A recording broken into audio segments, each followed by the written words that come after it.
बच्चों, आप सबने वेद तथा पुराण के विषय में अध्ययन किया है। आप में से कौन इस विषय पर उल्लेख कर सकता है?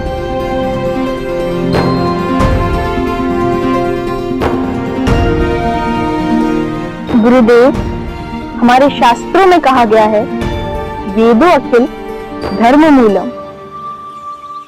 वेद भारतीय संस्कृति में सनातन धर्म के मूल एवं सबसे प्राचीन ग्रंथ है। वेद शब्द का शाब्दिक अर्थ है ज्ञान। वेद 4 हैं: ऋग्वेद, यजुर्वेद, सामवेद, अथर्ववेद। ऋग्वेद को सबसे प्राचीन एवं प्रथम वेद माना जाता है। वेदों को अपौरुषेय क्यों कहा जाता है? गुरुदेव, वेद अपौरुषेय यानी वेद ईश्वर द्वारा प्रकटित ग्रंथ है। वेद मानव रचित कृति नहीं है। अच्छा पुत्र, तुम भागवत महापुराण के संदर्भ में कुछ बता सकते हो?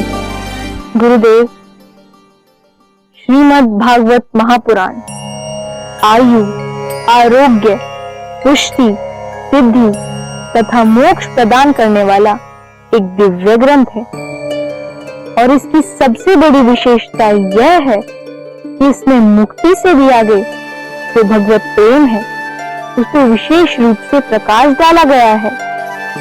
इसकी महिमा को इस प्रकार समझा जा सकता है कि जब भगवान वेद व्यास जी समस्त पुराणों और इतिहास की रचना कर चुके थे, किंतु तब भी वह संतुष्ट नहीं थे और जब देव ऋषि नारद के कहने पर उन्होंने श्रीमद् भागवत महापुराण की रचना की, तब जाकर वह संतुष्ट हुए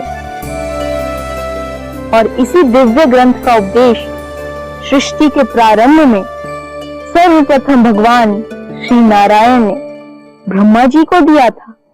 अति उत्तम पुत्र, आज तुमने मेरे द्वारा सिखाए गए ज्ञान को आत्मसात कर लिया है।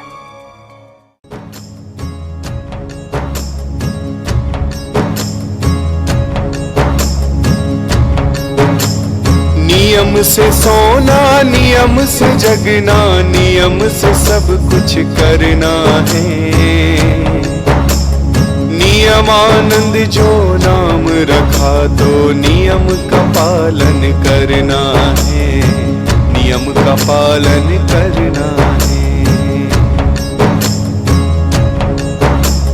राधा माधव के ये सच्चे भक्ति के लिए ही हुआ उद्भव। नित्य नियम से करते हैं पूजा अर्चन जो यथा संभव।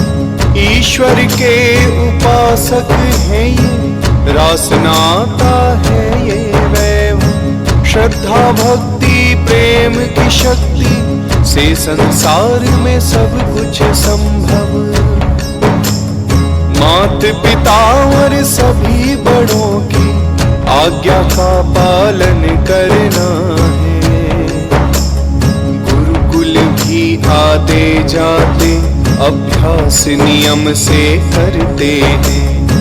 पाठ मिला जो पढ़ते हैं, पिता की सेवा करते हैं। भजन कीर्तन भी करते, योग और आसन करते हैं। क्रीड़ा करते मित्रों संग, मिलकर खेल खेलते हैं। बुद्धि विवेक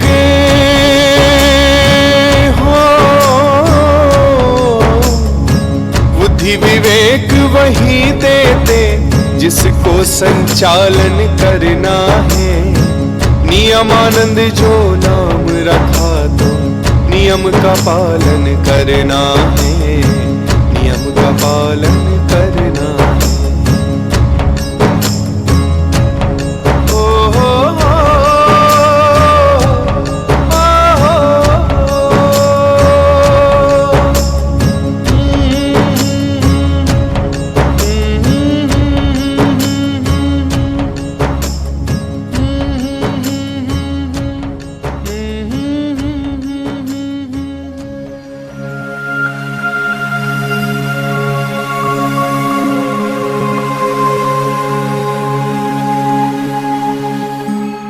मित्र, शिक्षा का सर्वोत्तम फल है विनय और भागवत प्राप्ति, अर्थात विद्या ददाति विनयम।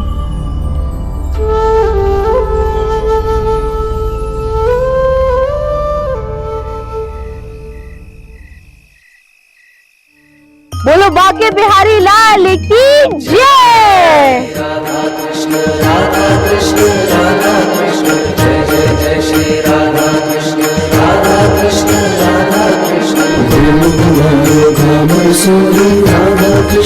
राधा कृष्ण पद पीतांबर मुनिमन मोहे राधा कृष्ण जुगल प्रेम रस झम झम झमके राधा कृष्ण।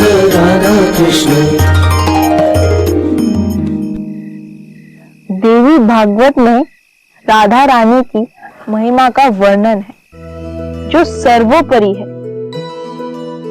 इस महापुराण के अनुसार श्री कृष्ण के पास अनंत शक्तियां हैं।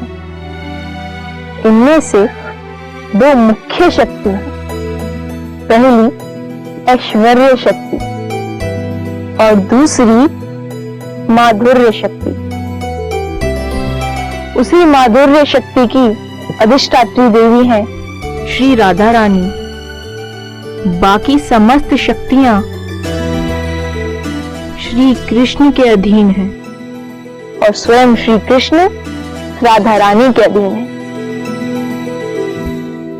बोलो राधा रानी की जय।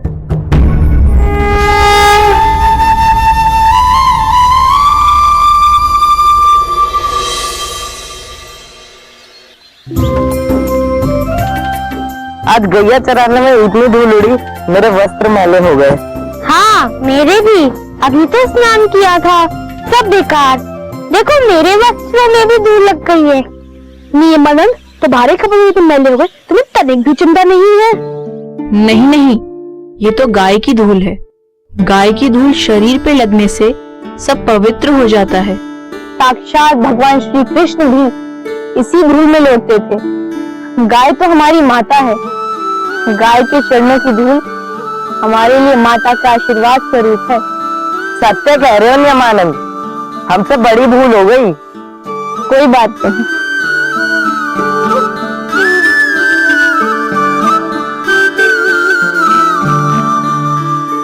गुरुदेव, वहां देखिए, नियमानंद अन्य बालकों के साथ मिलकर गौ सेवा कर रहे हैं।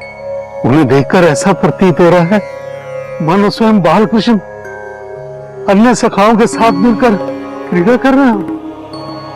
आपने सत्य कहा ऋषिवर, ये सच में मनमोहक दृश्य है। जी गुरुदेव।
हे भगवान, आप प्रसन्न तो दिख रहे हैं, पर आपकी उदासी का कारण हम जानते हैं।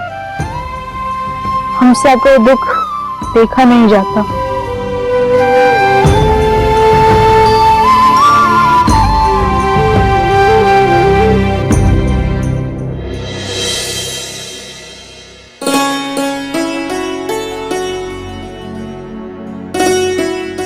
पुत्र,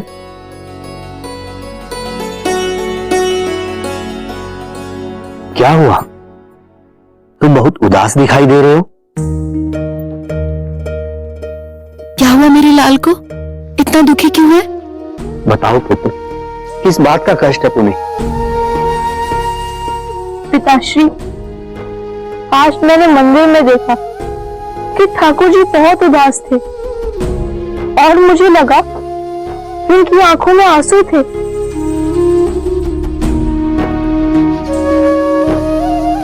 उनके मुख पे ऐसा दुख था कि वो कहना चाह रहे हो कि कोई तो मेरी व्यथा समझ ले। पुत्र, यदि तुम्हें ऐसा प्रतीत हुआ है तो मैं स्वयं अचंभित हूं। ठाकुर जी के भोग में कोई कमी नहीं, श्रृंगार में कोई कमी नहीं, आरती में कोई कमी नहीं, फिर उनकी उदासी का कारण क्या है? पिताश्री, आज मैंने ठाकुर जी से उनकी उदासी का कारण पूछा तो मुझे लगा कि वे कहना चाह रहे हो कि राधा रानी के बिना मैं अधूरा हूं।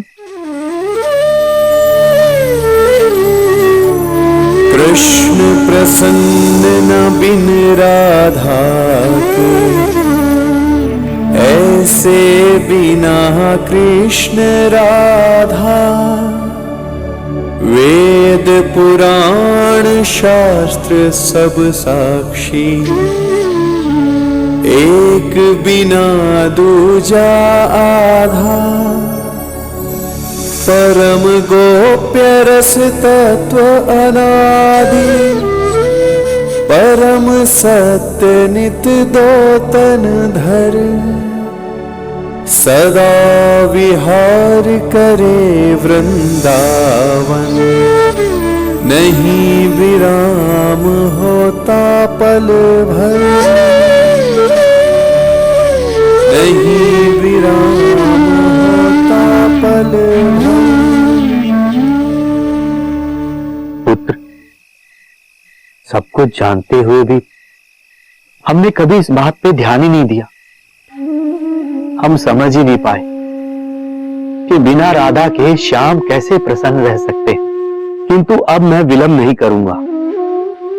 शीघ्र ही शुभ मुहूर्त में भगवान श्री कृष्ण के साथ श्री राधा रानी को विराजमान करने का प्रबंध करता हूं।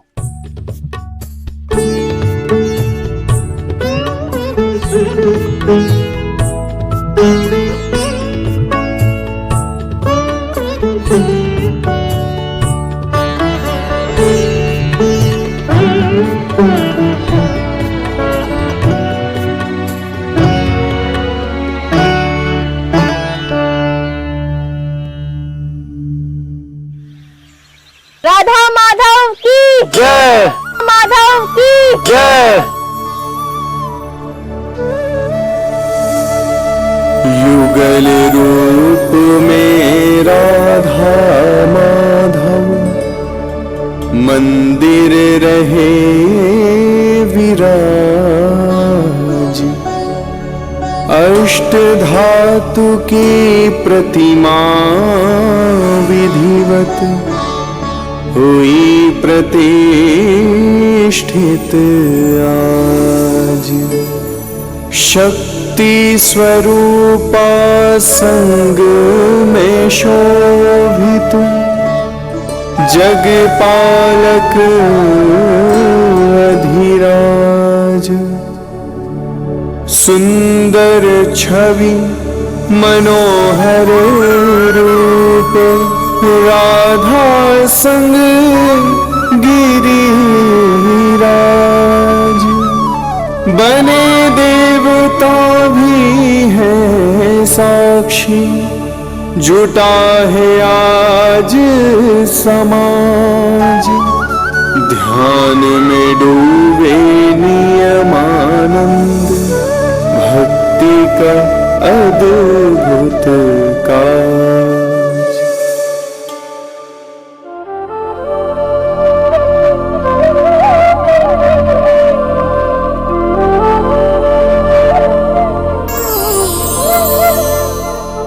नारायण नारायण।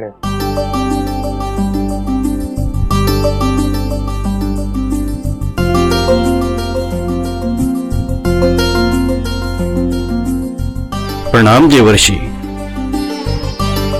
आपके दर्शन पाकर मैं धन्य हो गया। आपका आभार ऋषिवर। आप धन्य तो उसी समय हो गए थे जब आपके द्वारा नियमानंद के समस्त संस्कार हुए थे। मैं जानता हूं देवर्षि, नियमानंद एक दिव्य बालक है। उसकी जन्म कुंडली में ग्रह नक्षत्रों का इतना प्रबल योग है जो इससे पूर्व मैंने अपने जीवन में कभी नहीं देखा। तब तो आप उनके जन्म के रहस्य के विषय में भी जानते होंगे। आपसे अधिक नहीं जानता हूं देवर्षि, किंतु नियमानंद के जन्म का रहस्य मुझे ज्ञात है। नारायण नारायण, तो हमें भी अवगत कराइए ऋषिवर। हे देवर्षि, आप तो सर्वज्ञ हैं, साक्षात नारायण के मन अवतार हैं। आपको तो सब कुछ पता है कि नियमानंद साक्षात विष्णु भगवान के सुदर्शन चक्र के अवतार हैं। ये जानते हुए भी आप मुझसे उनके विषय में पूछ रहे हैं। अति उत्तम ऋषिवर, आप त्रेता युग से लेकर कलयुग के प्रारंभ तक धरती पर विद्यमान हैं। आपके समक्ष तो देवता भी नतमस्तक हैं। मैं तो आपसे नियमानंद के जन्म के रहस्य और उनके धरती पर अवतरित होने के उद्देश्य पर चर्चा कर रहा हूं। हे देवर्षि, अपने ज्ञान और भक्ति की क्षमता के आधार पर मैं जो कुछ भी जानता था मैंने आपको बता दिया। इसके आगे मुझे कुछ भी ज्ञात नहीं। ऋषिवर, इससे आगे मैं आपको बताता हूं।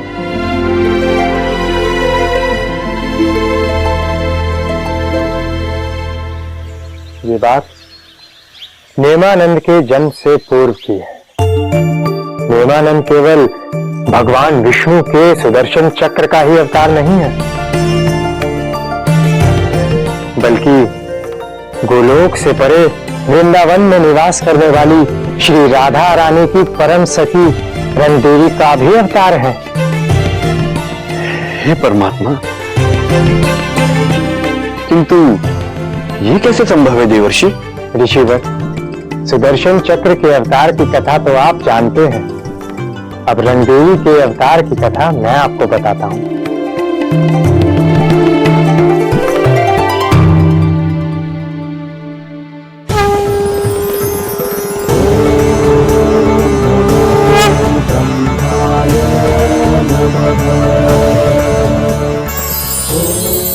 नारायण नारायण। प्रणाम पिताश्री।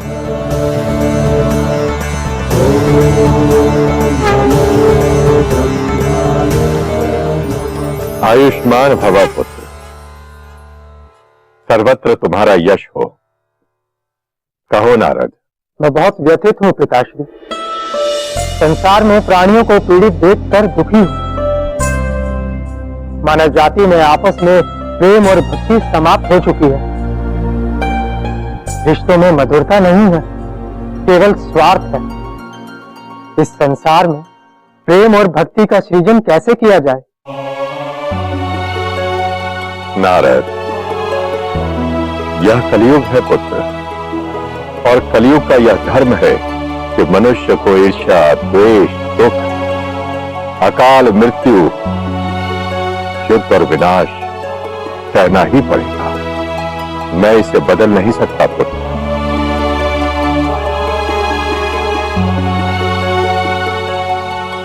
कोई तो उपाय होगा। हे राधा माधव, नारायण नारायण। एक उपाय है। संसार में भक्ति और प्रेम का सृजन करने के लिए प्रेम स्वरूपा वृंदावनेश्वरी श्री राधा रानी से प्रार्थना करके देखता हूं। कदाचित कोई उपाय निकल जाए।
राधा रानी धाम में पुरुष का प्रवेश निषेध है, अतः मुझे सखी रूप धारण करना होगा।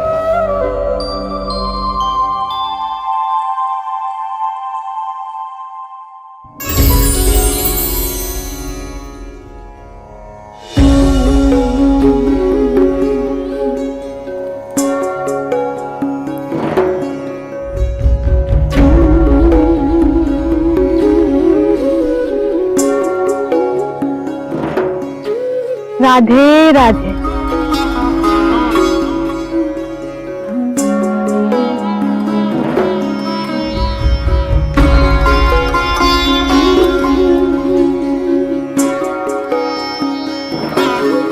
वृंदावनेश्वरी, वहां देखिए, हमारी प्यारी सखी मुग्धा आई है।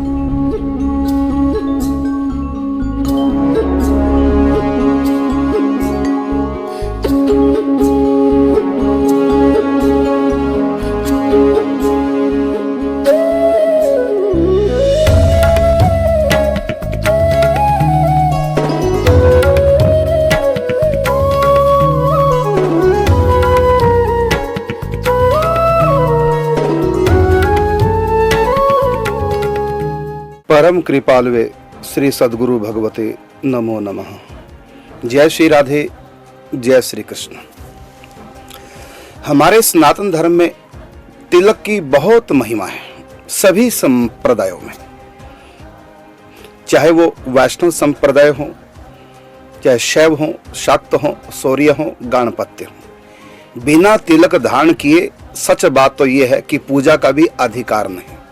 स्नान के बाद भी हमारा पूर्ण पवित्रीकरण तब तक नहीं माना जाता जब तक हम तिलक धारण न कर लें, और तिलक गुरु परंपरा से प्राप्त होता है। जैसे कि आप इस समय देख रहे हैं सीरियल में, सभी के मस्तक पर तिलक है और गुरु प्रदत्त तिलक है। और एक नियम है हमारे संप्रदायों में, वैष्णव संप्रदायों में आपने देखा होगा, मंदिरों में, आप वृंदावन में सब जगह जाते हैं, जब निम्बार की मंदिर में आप जाएंगे तो वहां ठाकुर जी को निम्बार की तिलक लगा होता है। जब गौड़िया संप्रदाय के मंदिर में जाएंगे तो वहां ठाकुर जी को गौड़िया तिलक लगा होता है। जब आप रामानंदी संप्रदाय के मंदिर में जाएंगे तो वहां राम जी को रामानंदी तिलक होता है। एक वैष्णव में परंपरा है। जैसे हम इस समय निम्बार का चरित्र दिखा रहे हैं, तो इसमें भगवान को भी निम्बार की तिलक दिखाया गया।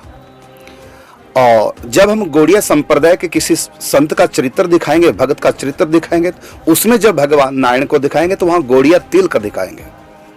एक नियम है ये। तो इस समय निम्बार्क संप्रदाय का चरित्र चल रहा है।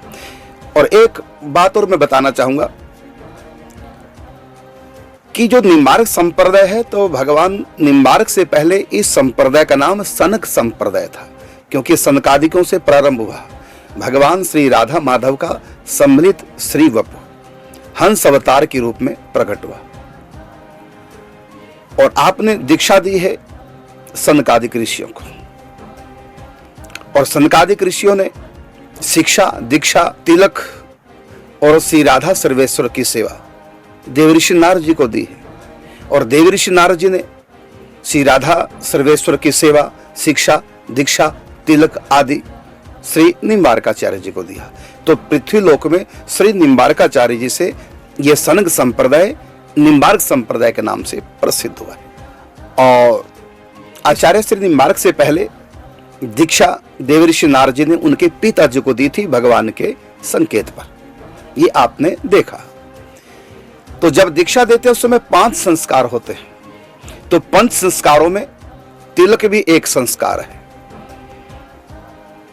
तो तिलक दिया गया, आपने देखा होगा कि तिलक से पहले जब तिलक दिया गया देवऋषि नारद जी के द्वारा दीक्षा के समय 5 संस्कार जब किए, तो उससे पहले तिलक उनका वो नहीं था, क्योंकि उस समय वो तिलक लगाते थे, उनको तिलक मिला था पुरोहित जी से।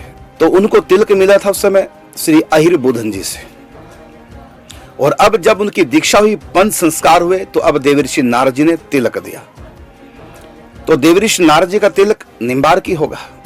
तो सनक संप्रदाय का तिलक यही है, लेकिन बाद में इस तिलक को निम्बार की तिलक कहने लगे, क्योंकि मृत्यु लोक में इस तिलक की शुरुआत निम्बार्क भगवान से हुई, इसलिए निम्बार्क संप्रदाय के नाम से प्रसिद्ध हुआ। और जो श्री अरुण ऋषि हैं, उन्होंने भी देव ऋषि नारद जी से दीक्षा ली, तो उनके पास भी वही सनक संप्रदाय का तिलक है। तो उनसे जो बाद में दीक्षित हुए हैं जितने भी शिष्य वर्ग, क्योंकि गुरुकुल चलाते थे, तो सबका उन्होंने वही तिलक किया। लेकिन हम आज उसको निम्बार्क की तिलक कहते हैं। उस समय उसका नाम निम्बार्क की तिलक नहीं था, वो सनक तिलक था नाम, उसका सनक संप्रदाय का तिलक था। तो इससे कई लोग कंफ्यूज हो गए कि निम्बार्काचार्य जी से पहले कैसे तिलक आ गया। तो ये संप्रदाय अनादि संप्रदाय सतयुग से प्रारंभ हुआ है। हाँ, कलयुग में इसकी शुरुआत इस पृथ्वी लोक पर प्रारंभ हुई। आचार्य पीठ जो मिली है वो निम्बार्क भगवान को। और जो अरुण ऋषि हैं, श्री निम्बार्काचार्य जी के पिता, उनको आचार्य पीठ नहीं दी थी। उनको शिष्य तो बनाया लेकिन आचार्य पीठ नहीं दी, लेकिन आचार्य पीठ दी है श्री निम्बार्काचार्य जी को, इसलिए वहां आचार्य शब्द है। और वहां अरुण ऋषि शब्द आता है उनके नाम के साथ, न कि अरुणा आचार्य। वो आचार्य पीठ नहीं दी, वो ऋषि थे। लेकिन तिलक तो वही होगा ना, देव ऋषि नारद जी वाला। इसमें देव ऋषि नारद जी को जो तिलक दिया वो भी सनक संप्रदाय का, क्योंकि आप सनकादिकों के शिष्य हैं। इसी परंपरा से वैष्णव में ऐसा एक नियम है कि हम जिस भी संप्रदाय के हैं, अपने ठाकुर जी को भी उसी संप्रदाय का तिलक लगाते हैं। और इससे पहले आपने देखा गोस्वामी तुलसीदास जी का चरित्र, वहां पर रामानंदियों का तिलक था सभी का। और उससे पहले पूज्य श्री नाभाजी का चरित्र देखा आप सबने, तो वहां भी रामानंद संप्रदाय का, तो सबके तिलक रामानंदी थे। हाँ, अहिर बुधन जी आप देख रहे हैं निम्बार्क चरित्र में, अहिर बुधन जी का तिलक निम्बार्क के नहीं, क्योंकि दूसरी उसके हैं परंपरा के, उनका नारायण का तिलक है। और अभी आप देख रहे हैं कि श्री नियमानंद जी का तिलक निम्बार्क के नहीं। कारण क्या? क्योंकि अभी उनको दीक्षा प्राप्त हुई नहीं। गायत्री मंत्र से दीक्षित हुए हैं श्री अहिर बुधन जी के माध्यम से, इसलिए वही तिलक श्री नियमानंद जी का है। लेकिन जब देव ऋषि नारद जी आकर के सनक संप्रदाय की दीक्षा देंगे, तब उनका तिलक वही हो जाएगा जो नारद जी देंगे। तब उसके बाद जब आचार्य पीठ उनको प्राप्त होगी और वो सबको दीक्षा देंगे, तब वो तिलक निम्बार्की कहलाएगा। अब तक जो सनक तिलक था, अब वो निम्बार्की तिलक कहलाएगा। तो तिलक तो सतयुग से प्रारंभ है। और तिलक की कितनी महिमा है तो मैं बताना चाहूंगा। भगवान श्रीमन नारायण ब्रह्मा जी से कहते हैं कि गोपी चंदन संभवम सुरुचिरम पुंड्रम ललाटे द्विजो नित्यम धार्यते यदि प्रतिदिनम रात्रो दिवा सर्वदा यत पुण्यम कुर्जांगले रविग्रहे माघे प्रयागे तथा तत्प्राप्नोति ततोधिकम मम गृहे संतिष्ठते देववत् पवित्राम कलि कल्मषापहाम नित्यम ललाटे मम मंत्र संयुक्ताम यमम न पश्येदपि पाप संयुक्तः। जो द्वारका से उत्पन्न परम पवित्र गोपी चंदन को कलयुग के समस्त पापों का नाश करने के लिए मेरे मंत्र द्वारा ललाट में धारण करता है, तो वो पाप युक्त भी क्यों ना हो, कभी यमराज को नहीं देखता। मम मंत्र संयुक्त, मेरे मंत्र से संयुक्त। तो गुरु अभिमंत्रित करके और मंत्र के द्वारा प्रथम बार धारण कराते हैं तिलक। उसके बाद साधक शिष्य स्वयं प्रतिदिन तिलक लगाए स्नानोपरांत, उसके बाद अपनी नित्य क्रिया प्रारंभ करें। और इतना ही नहीं, हमारे निम्बार्क संप्रदाय में तो यहाँ तक लिखा हुआ है कि श्याम बिंदु समायुक्तम श्री हरि मंदिरम शुभम धारणम युगम सेवी नाम सखी भाव रतात्म नाम। सखी भाव निरत युगल किशोर श्री राधा कृष्ण की अनन्य सेवा में तल्लीन रसिक भगवत जनों को श्याम बिंदु समन्वित श्री हरि मंदिरात्मक अतीव शुभकारी तिलक निश्चय रूप से धारण करना चाहिए। सखी भाव के उपासकों के लिए कहा। और श्री नारद पंचरात्र में कहा है कि तिलकम कृष्ण रूपम श्याम बिंदु रूपा च राधिका स एवं कर्म चांडालो बिंदुम चयो न धारियेत। गोपी चंदन से चर्चित तिलक को भगवान श्री कृष्ण रूप में प्रतिपादित किया गया है। कहा कि जो साधक श्याम बिंदु रहित यदि केवल तिलक ही धारण करे, उसे अत्यंत निम्न कोटि रूप में वर्णित किया गया है। अतः श्याम बिंदु सहित ही तिलक धारण करना चाहिए।